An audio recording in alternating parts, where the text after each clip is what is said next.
exist. Talk about what's some of the things that stand out from when y'all were doing the Gorilla Mob album around the time. Like, is there anything, whether it's a studio session, whether it's a show, whether it's just a moment, like What would stands you out for me for around that moment in time? for the moment in time of doing the first Gorilla Mob album, First one, yeah. Rise. What stands out to me is just being in the studio and Rakesh really just saying, "Hey, drop a verse on this." Oh, that boy hard, man. You know what I mean? Like, oh, that's dope right there. Not even thinking and not knowing that it was gonna do what it did in the community. You know what I mean? Through the streets. And like when we knew it was jamming to us, but of course when you record something for yourself, it's jamming to you. Of course we like our shit. Yeah, it's jamming to you. But then what stands out to me is after we had done this, remembering just going to the store, or pulling up at the store or something, or hearing somebody really roll down the street everywhere every day, jamming our music. I hear my voice. I hear my rap. No problem. No more problem, whatever. You know what I'm talking about. Too many problems. Mm-hmm. No more problems. I got too many songs. I got too many problems soon. I got too many songs for real. I don't even remember. But hearing that riding down the street or creeping with the soda, you know what I'm saying, with me and Zero, and I'm like, but boys is jamming this. Rolling down the freeway and we at the store. And I might be by myself, but I'm hearing that and just feeling like, damn, boys really jamming this. Yeah. Like everybody got it. That's what's up. Yeah. But see, before the Gorilla Mob, you gotta remember Cliche was out before Gorilla Mob existed. And then, see, that's what I was gonna say was that I was telling you, I remember like I used to go to Hakeem's barbershop right there in the Clark, in front of Briarwick, in front of my neighborhood on the Anderson Road. And the Cliche promotion was so tough. Like, wow. I just remember, everywhere in the streets, I remember. I just distinctly remember going to the barbershop and they having the Cliche poster in there. What I had on that little bodysuit to the side. You remember that? Everybody remember that poster. Yep. We put a lot of money, a lot of energy, a lot of thought, a lot of organization that actually came from Rakesh again. Rakesh I just wanted to be the rapper starting off in music like anybody else. I just want to be rapping and do my shows and I'm crunk and I'm getting y'all crunk and it's going down. I thought about all of that before the money. You know what I mean? But Rock always put me in position. He knew the business side of the stuff and that he was a little bit older than me. He's like, you're going to be the president of this company. You know what I mean? Like, I'm a head president. I'm like, okay, cool. Because this is something that me and him was building as me as an artist. And me on the outside, I knew a lot of people. And by my energy, and I'm everywhere, and everybody knowing who I am, I'm on talent shows, I'm wrecking them, I'm having fun, I'm music. So everybody hearing about the buzz of this girl is out here in South Park, and like I'm the only girl. You know what I mean? At this time, boys are like, man, hey, what's up? I want to put some money up behind you. So now you got some D-boys that's hollering at me. They everywhere. I know everybody. I'm in the hood. I'm out here. So you want to put some money up? Oh, that's what's up. Well, let me holler at my people. I let you talk to Rock. Then Rock set up the situation where, it's actually a business now. I'm still just wanting to be the artist, but he like, no, I'm going to set you up as being the president of Afterlife. What we going to call it? We come up with the name Afterlife Records. Afterlife Records. It says on the back, executive producers Leslie Shears and Jewel Carmack, but they were basically the investors. Them two were the investors, because to be honest, the executive producers is me and Rakesh.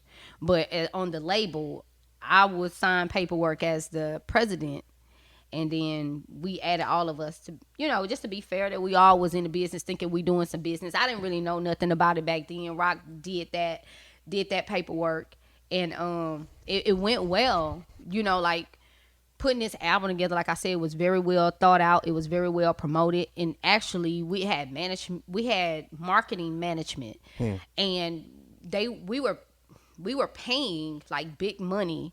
Like back then, spending over $100,000 was a lot on a project, and I can say this first project got over $100,000 spent on it independently. That was a lot back then in 1998. That's like a lot right now. It's a lot. Who got $100,000? Right. If you got $100,000 to just promote that one album you have right now, right, bruh, right. You feel me? To that one, not all. And it might do something, it might not. It's just come on, $100,000 just to see. So what that $100,000 did is make everybody recognize this album, know who Cliche is. This music, this album right here, I've seen online being sold for $1,500 from somebody trying to sell it because it's rare. It's rare. I have CDR copies of it, but you know, my fans overseas want the replicated original copies because it actually was a fold out of this. This just one. This was just one little thing that I made because I had to go back and press up some of these because the demand is still there for my first album. Just as well as anything else I put out. They want the first album. I just went and mailed one of these off today. I need a classified lady. You know what I mean?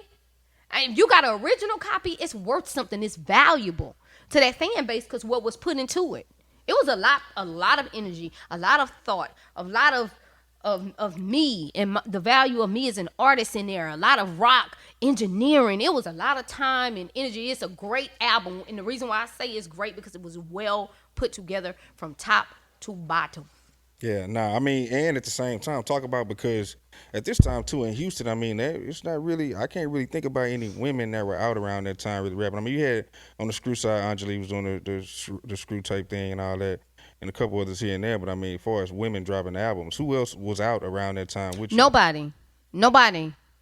And I say nobody because there is nobody that I connected or could connect with as a female to ride with me on this wave where all these dudes at. It wasn't nobody. And I'm not saying it competitively, but there was no females doing it independently like Cliche. And the difference between me and these other rappers that came around or came a little bit after me in this, the difference is I owned all my stuff. I put in all the work to put mine out. It wasn't just somebody putting me out.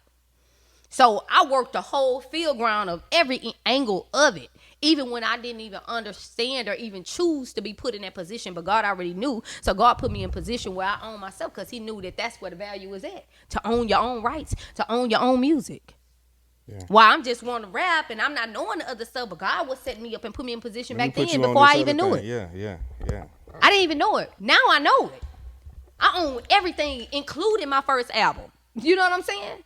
Yeah. I own it. Yeah. That's mine. So when I had to go back and go and find out, like, okay, you need to take this off. Who is this? Who are you gonna call? If you want to call Leslie Shears and Jewel Carmack, because those are the names that we put here on the back of here, that's fine. But you can talk to them, and they're gonna talk to me too. It's good. We did good business. I can say that. You know what I mean? Yeah. I'm very thankful for Leslie Shears and Jewel Carmack for what they did. They supplied every need that I needed as a music artist with my first album, just as if I was on a major album. I really thank them. I haven't talked to them in years right now. Last I heard, he was working with one of the guys, the executive producers. Leslie Shears was working with the label that Young Thug was on. That was his nephew label or something like that. But I haven't really talked to him in a while. But if y'all watching this and y'all see this, you know I love y'all and I thank y'all for everything y'all done. And whatever this still do, you still get your due. You know what I mean? I still owe y'all on that. I still, you know what I mean? I feel like when Cliche get her real major due in this, I never forget the people that I started with, even if I don't fool with them today. Yeah. You know what I mean? Credit, you got to give credit where it's due. Yeah. Because I couldn't have did it like this without y'all. Yeah. Yeah, nah, like I said, I mean, if you ain't know nothing else, I know for a fact, you saw that poster with the bodysuit on there and the Cliche. For a fact, if you ain't know nothing else and you was out around that time, man, you saw that poster for sure. You know Everybody was like, man, I still got your poster. And I got to give a big shout out to Les on this, because Les is the one that said, on this poster, he said, I went and got you it was like a thick cardboard. So these were long lasting. We spent money on my stuff. My vinyl was pink marble. And a lot of my fans out there in Japan, what's up, y'all? I know that they the ones got all of that pink vinyl out there. And that was selling on the market recently. Bub ain't want to sell it to you at the screw shop, but he had one that DJ Screw originally had. And he didn't want to sell it he didn't want to give it.